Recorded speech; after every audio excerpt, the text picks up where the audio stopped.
Late হয়ে গেছে।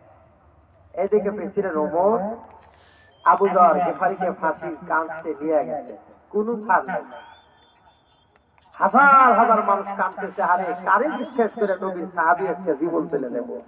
আমরা আগেই কইছিলাম ফাঁসির রায় হয়ে যাওয়া আসামি জিন্দেগিতেও ফিরে আসবো না, কিন্তু আবু যর গেফারির কোনো টেনশন নেই। জল্লাদ রেডি হয়ে গেছে, হাজার হাজার মানুষ কাঁদতেছে। এমন সময় একজন প্রহরী তাকায় দেখে সন্ধ্যার সময় কে যেন ধুলা উঠা পাগলের মতো রাজ্যের দিকে আসতেছে। দৌড়ে গিয়ে প্রেসিডেন্ট ওমরকে ডাক দেয়, আমিরুল মুমিনিন, আমার মনে হয় এত ঘন সন্ধ্যার সময় এত জোরে ওই সত্যবাদী পাগলা যুবক ছাড়া কেউ আসতে পারে না। প্রেসিডেন্ট ওমর বললেন, একটুখানি অপেক্ষা করো, দেখাই একটা হবে কি হবে। অল্পক্ষণ ব্যবধানের মধ্যে দেখা যায় আল্লাহর বান্দা ধুলা উড়ে হাউজের মধ্যে হাজির হয়ে গেছে। আল্লাহু আকবার জোরে বল। কোন জায়গায় ব্রেক দেয় না, একদম ফাঁসির মঞ্চে গিয়া ব্রেক দিছে। লাফ দেয়া গোড়া থেকে নাইবা আবু যর গেফারির পা ধরে কান্না শুরু করছে। নবীর সাহাবী, আমার কারণে আপনাকে মঞ্চ পর্যন্ত আসা রাখছে, বড় বেয়াদবি হয়ে গেছে আমার, আপনি যদি মাফ না করেন আল্লাহর দরবারে আমার কোনো ক্ষমা নাই। কাঁদতেছে কাঁদতেছে।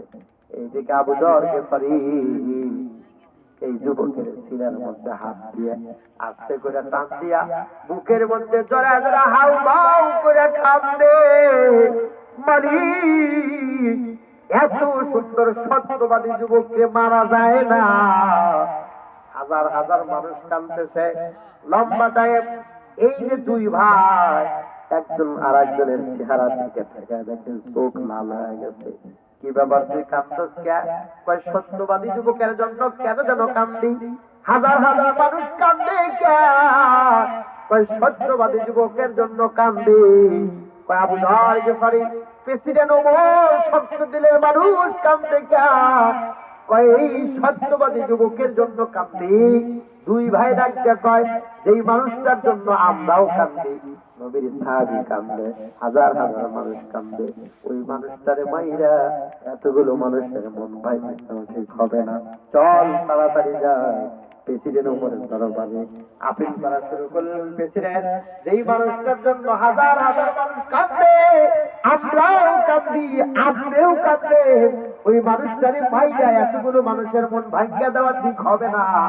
সুতরাং ওই মানুষটারে বেকসুর খালাস দিয়ে দেন। শুধু তাই নয়, সত্যবাদীর পুরস্কার হিসাবে আমার আপনার যত সম্পদ আছে 1/3 সম্পদ পুরস্কার হিসাবে তারে দিয়া সসম্মানে বিদায় দিয়ে দেন।